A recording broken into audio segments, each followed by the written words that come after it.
Beyond Good and Evil by Friedrich Nietzsche, translated by Helen Zimmern, narrated by Stephen Crossley.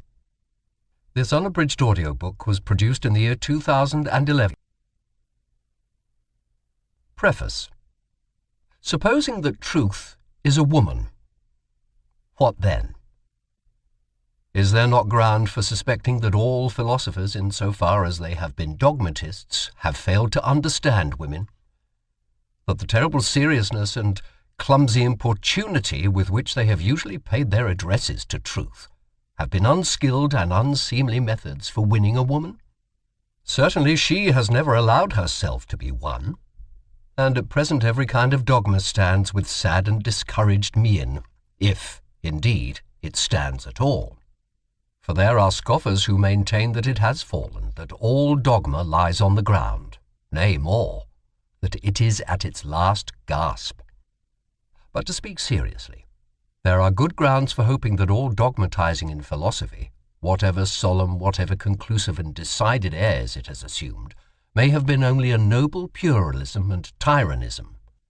And probably the time is at hand when it will be once and again understood what has actually sufficed for the basis of such imposing and absolute philosophical edifices as the dogmatists have hitherto reared.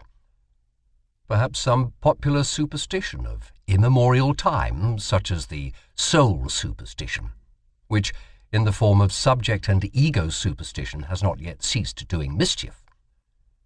Perhaps some play upon words, a deception on the part of grammar, or an audacious generalization of very restricted, very personal, very human, all too human facts. The philosophy of the dogmatists, it is to be hoped, was only a promise for thousands of years afterwards, as was astrology in still earlier times, in the service of which probably more labour, gold, acuteness, and patience have been spent than on any actual science hitherto. We owe to it and to its super-terrestrial pretensions in Asia and Egypt the grand style of architecture. It seems that in order to inscribe themselves upon the heart of humanity with everlasting claims, all great things have first to wander about the earth as enormous and awe-inspiring caricatures. Dogmatic philosophy has been a caricature of this kind. For instance, the Vedanta doctrine in Asia and Platonism in Europe.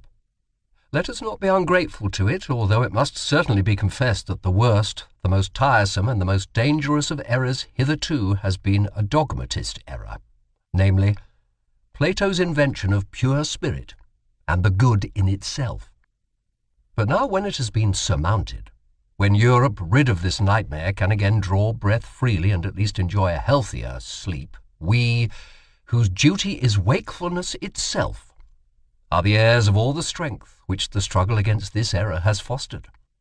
It amounted to the very inversion of truth and the denial of the perspective, the fundamental condition of life, to speak of spirit and the good as Plato spoke of them.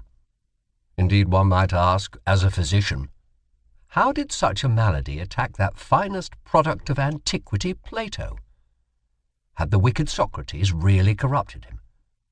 Was Socrates, after all, a corrupter of youths and deserved his hemlock? But the struggle against Plato, or, to speak plainer, and for the people, the struggle against the ecclesiastical oppression of millenniums of Christianity, for Christianity is Platonism for the people, produced in Europe a magnificent tension of soul such as had not existed anywhere previously. With such a tensely strained bow, one can now aim at the furthest goals. As a matter of fact, the European feels this tension as a state of distress, and twice attempts have been made in grand style to unbend the bow. Once by means of Jesuitism, and the second time by means of democratic enlightenment, which, with the aid of liberty of the press and newspaper reading, might in fact bring it about that the spirit would not so easily find itself in distress. The Germans invented gunpowder, all credit to them, but they again made things square. They invented printing. But we, who are neither Jesuits nor Democrats nor even sufficiently Germans, we, good Europeans and free, very free spirits, we have it still, all the distress of spirit and all the tension of its bow. and perhaps also the arrow, the duty, and, who knows, the goal to aim at. Sils Maria, Upper Engadine, June 1885.